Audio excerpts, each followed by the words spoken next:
Assalamualaikum warahmatullahi wabarakatuh. Selamat pagi anak-anak hebat. Bertemu lagi dengan Budia. Bagaimana kabar kalian hari ini? Semoga kalian dalam keadaan sehat dan semangat.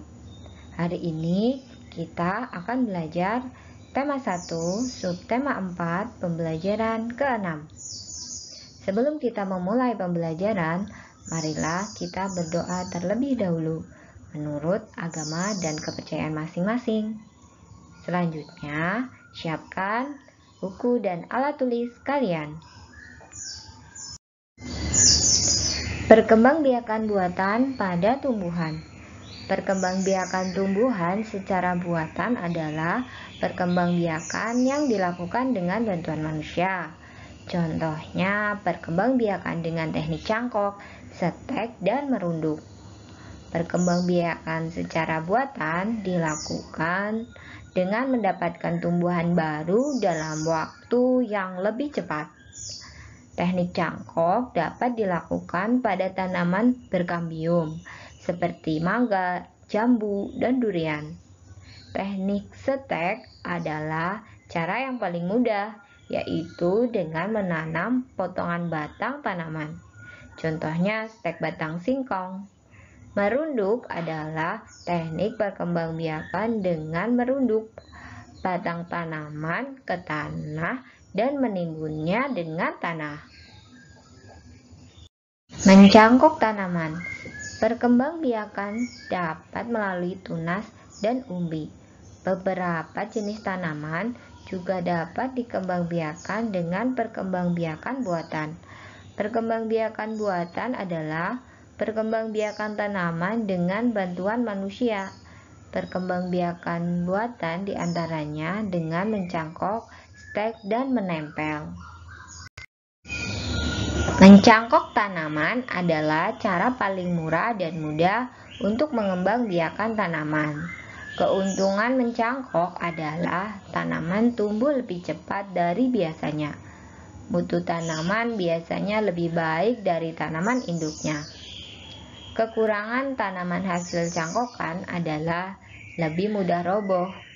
Tanaman yang berasal dari perkembangbiakan dengan biji biasanya lebih kuat. Akar tanaman hasil mencangkok lebih rapuh.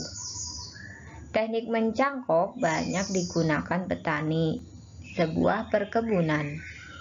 Melalui kegiatan mencangkok, lebih banyak buah yang dapat dihasilkan dalam waktu yang lebih singkat.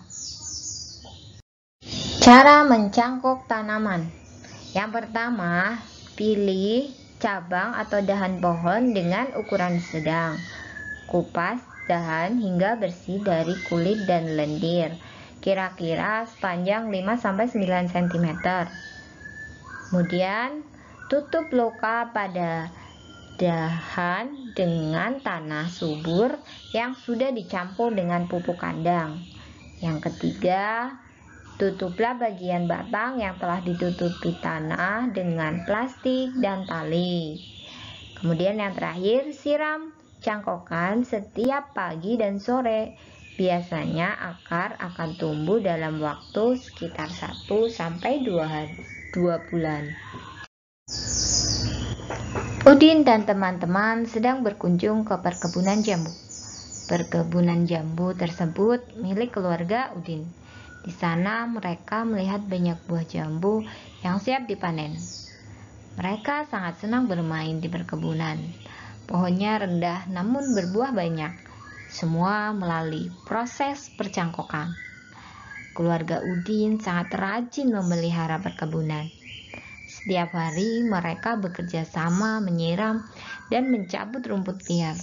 Tak lupa juga memberi pupuk secara rutin. Udin adalah anak yang patuh dan rajin membantu orang tua. Pekerjaan apa saja yang biasa kamu lakukan untuk membantu orang tua? Banyak sekali pekerjaan rumah yang dilakukan orang tua, seperti menyapu, mencuci baju, membersihkan halaman, dan lain sebagainya.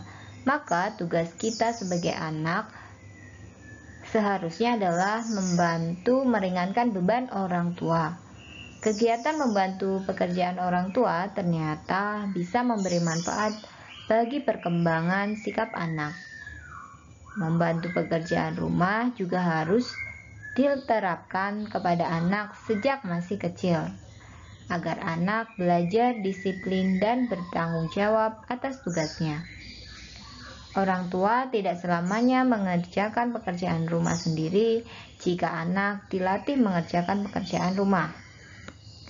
Tugas yang diberikan menyesuaikan dengan kemampuan anak. Dengan demikian, anak akan terbiasa melakukan pekerjaan rumah di saat menginjak remaja. Berikut ini beberapa manfaat dan pentingnya mengajarkan anak untuk membantu orang tua dalam mengerjakan pekerjaan rumah. Yang pertama adalah meningkatkan rasa percaya diri dan kemandirian. 2. Melatih kemandirian dan tanggung jawab. Ketiga, mengajarkan kebersihan. Keempat, mengajarkan anak pentingnya membantu orang lain. Yang kelima, membangun kedekatan dengan orang tua. Dan yang keenam, meningkatkan disiplin. Nah, sekarang tugas yang harus kalian kerjakan. Yang pertama, tugas bahasa Indonesia. Sebutkan contoh tanaman yang bisa dicangkok. Kedua, apa kelebihan dari mencangkok? Ketiga, apa kekurangan dari mencangkok? Keempat, sebutkan alat dan bahan yang diperlukan dalam mencangkok. 5. Jelaskan langkah-langkah mencangkok secara singkat. Untuk tugas PPKN, yang pertama, apa yang kamu lakukan untuk membantu pekerjaan orang tuamu di rumah? 2. Bagaimanakah sikapmu jika melihat halaman rumahmu kotor? Ketiga, mengapa kamu harus membantu pekerjaan orang tua di rumah? Keempat, sebutkan 3 manfaat mengajarkan membantu pekerjaan rumah kepada anak. Dan kelima, sejak kapan kita harus membiasakan diri membantu orang tua? Nah, anak-anak, demikian pembelajaran hari ini. Semoga materi yang buku disampaikan dapat kalian pahami dan menjadi ilmu yang bermanfaat. Sekian dari Budia. Wassalamualaikum warahmatullahi wabarakatuh.